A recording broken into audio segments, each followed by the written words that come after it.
Hello YouTube and hello everybody. Now this is going to be a practice video shoot as I plan to launch my first YouTube video maybe this month before I turn 40. Actually, now I think about it, that is probably, and given the, actually no, I'm not going to be turning 40. Where am I going with this? So the idea for my first YouTube video is to upload a video talking about the final year before I turn 40, and it's just to go through things that I myself am going through, such as anxiety, worry, and stress. But also, I'm sure that there are many of you out there who are at a similar junction or fork in the road, shall I say, when it comes to this. So I would like to practice what it's going to be like and how to present myself when I am inevitably going to record this video. That's right. And I've got my handy little assistant here to help me with that. Yeah, I'm recording a video, Louis. And this is going to be, I don't really know how to speak when it comes to uploading YouTube videos. I haven't really done much editing or anything like that. And you know, the content as well and where I want the channel to go is very much in the discovery phase. It's in the discovery phase, yes, Louis. Yes. So Louis over here is only a year and 9 months. It will be 2 years in July. Yes.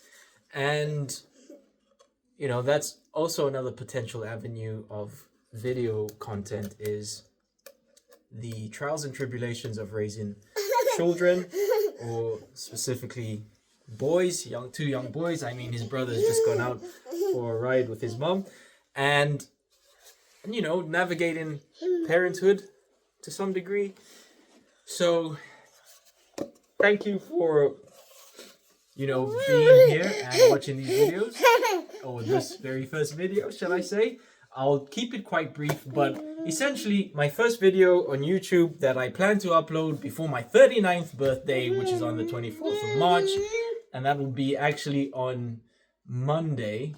And I fly off to Tenerife on the Sunday, the day before, which gives me not a lot of time to get this video recorded, edited, and uploaded so that I can say that I've, you know, done it before I turn 39, which is my final year in my 30s. And that's the big, like, wow, like, you know, milestone type of situation where it's like, wow, that's it. That's the end of the decade of the 30s. Well, one more year. And what do I plan to do before I turn 40?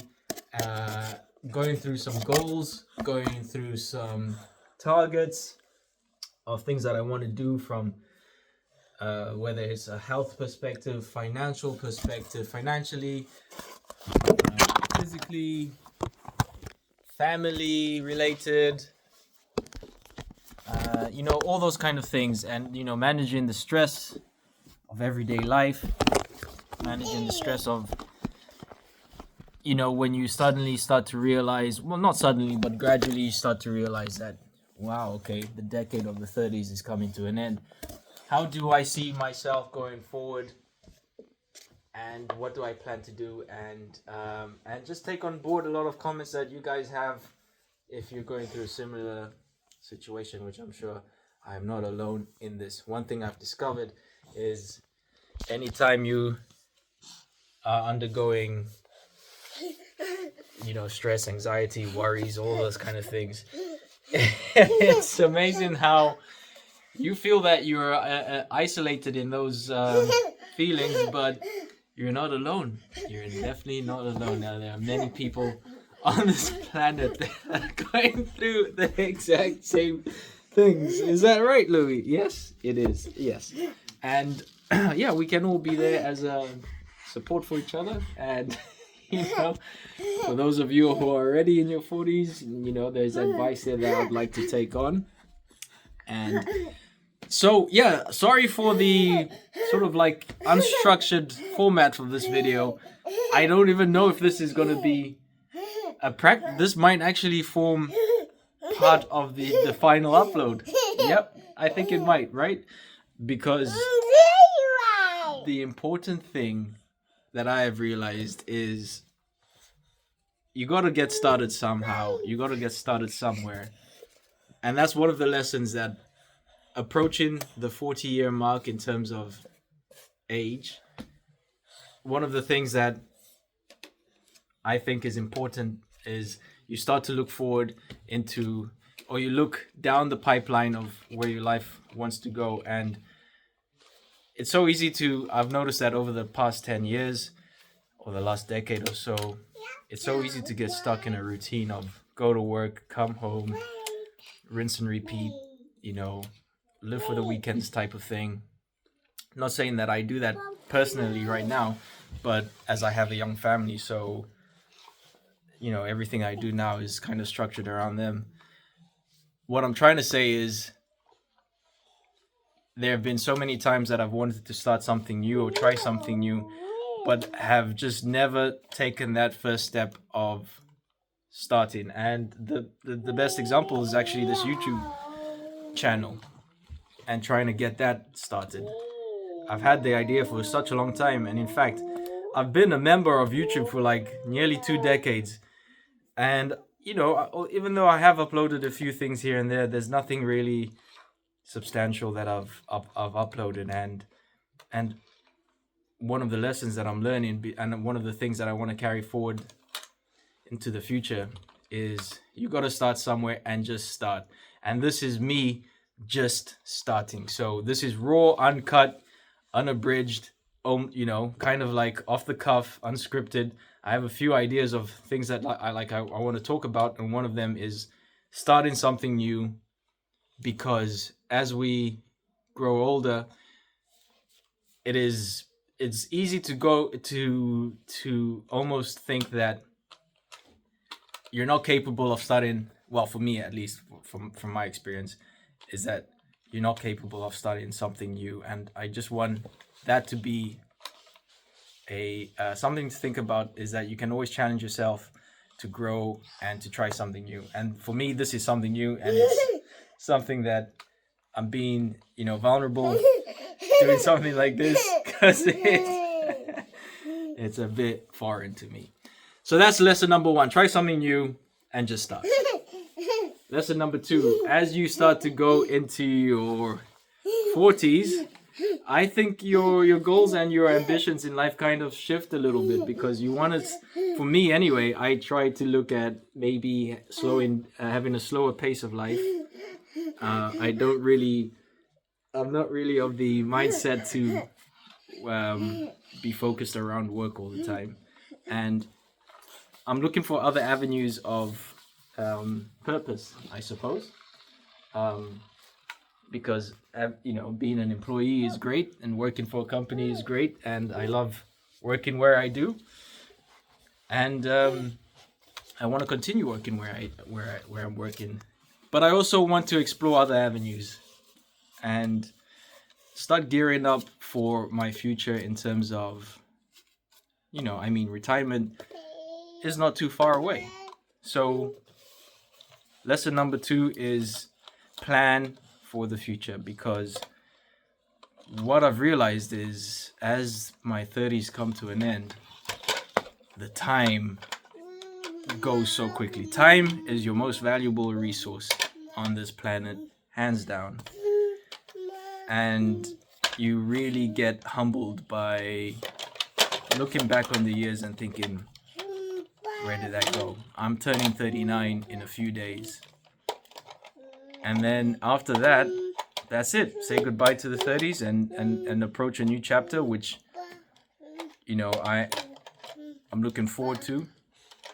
But it is daunting at the same time, because, yeah, I guess it's uncharted territory, as it is every time you enter a new, you know, a new age bracket, if you will. So plan for the future is extremely important. Number 3, and I'm only going to go through, I think, just a handful of points here. I don't want to belabor the point or, go on too much of a rant or anything like that. But number 3 is, I think, related to health. And one thing that I find quite rewarding, or should I say a way of managing stress or anxiety, is trying to keep active. And I think that's, in terms of thinking of longevity for your life, and you want to prolong the years as much as possible. I mean, nobody knows when your ticket's up, but when it's up, it's up. And in the interest of trying to prolong that time, I think it is worthwhile looking at habits that you can incorporate in your life to keep healthy, keep active, keep your mind sharp, and just try and cut back on the things that detract from that. So and I find a helpful way of framing this is, I know, it's hard to keep using willpower. And I think because the main reason for that is willpower is limited. So a hack that I found useful for trying to build up consistency, whether it is picking up a new training regime, whether it's trying to adopt a healthier way of eating, whatever the case may be, is framing your mindset in the sense that you don't think of it as saying, today I must do this or I must eat this, but rather shifting your mindset into thinking, I am a person that kind of, say, let's take the example of working out regularly.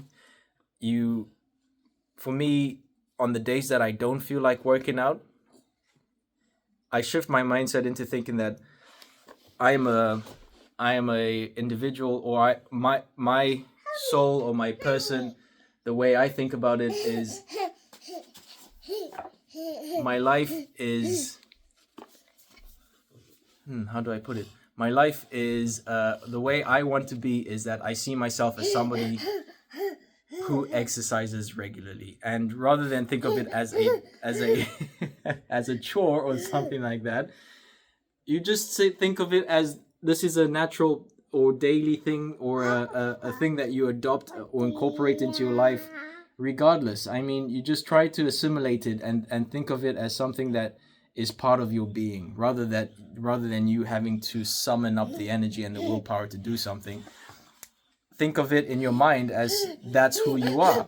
You are that person that doesn't eat unhealthy things, or tries to at least minimize on eating unhealthy food. You are that person that goes for walks 3-4 times a week for half an hour, whatever you can, whatever time you have to do that. Or you are that person that does some exercises, whether that be at home, or at the gym, what have you. So it's really important to focus on your health and try to just be as healthy as possible, because for me personally, getting older, there's so many things that I experience, like creaks in the body. I'm starting to feel, I get injured quite easily. I don't recover as quickly from things that in the past wouldn't hold me back for more than a day or two, but now it's just drag on for weeks. An example is I have an injury in my sort of my shoulder here. There you go.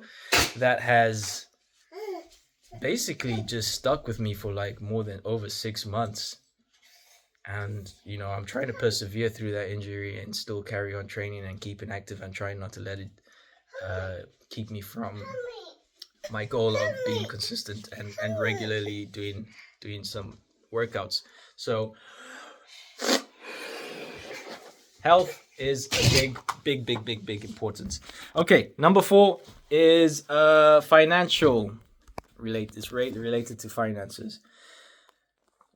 Man, money is the fuel that you need for, or should I say, the lifeblood of getting things that you need. And without it, you just will not be able to survive. So, I mean, I'm stating the obvious here, obviously. Pop. So, financially, I think, as I grow older, I'm starting to be less and less concerned about material things and material gain. Sorry, 1 second. There you go, Louis. There you go. I'm just gonna pause this so I can blow the balloon. Give me a minute. And as I become less materialistic, I realize the importance of saving. In this modern era, with the conveniences of, consumer capitalism and the way the system is geared up to make you just keep spending, at least here in the UK, it's so important to put away money for your future. You can't depend on anybody else to do this for you. You can't depend on anybody else to come and save you when you're in a hole. It's so easy once you get, and I'm speaking for myself here because I have experienced and I am experiencing, situations where you're in a bit of debt, and it may seem like an endless sort of downward spiral. But there are ways out of it, and one of those ways to get out of it is to spend less. And that doesn't necessarily mean that you don't treat yourself from time to time or don't treat your family, but it's just cutting out the excesses that you wouldn't have thought about previously and you wouldn't have paid any attention to. Less nights out, less meals out, less takeaways. Try and use different forms of transportation like walking or cycling instead of driving, saving on fuel. Things like that. There are, and this is things for, something I can discuss in future videos on how to be more frugal. So that's an important one. Think about your financial security for the future. And then point number 5 would be relationships. And this is quite important because the older we get, the more we depend on people around us and people that we have built relationships over the years with. And I think it, from speaking personally, I don't have a great social life, or should I say a massive social life. I'm pretty introverted. Choose to spend my time usually at home with my family. But that doesn't necessarily mean that I don't have people that are close to me. So I think it's good to nurture those relationships that you have, and find a group of people that you can be close knit with. And I would say, yes, just value those relationships, because you never know when you may need help in the future, or but that goes both ways, because there are people in your life that probably could do with your help. And so keep those friends of yours close that are close and that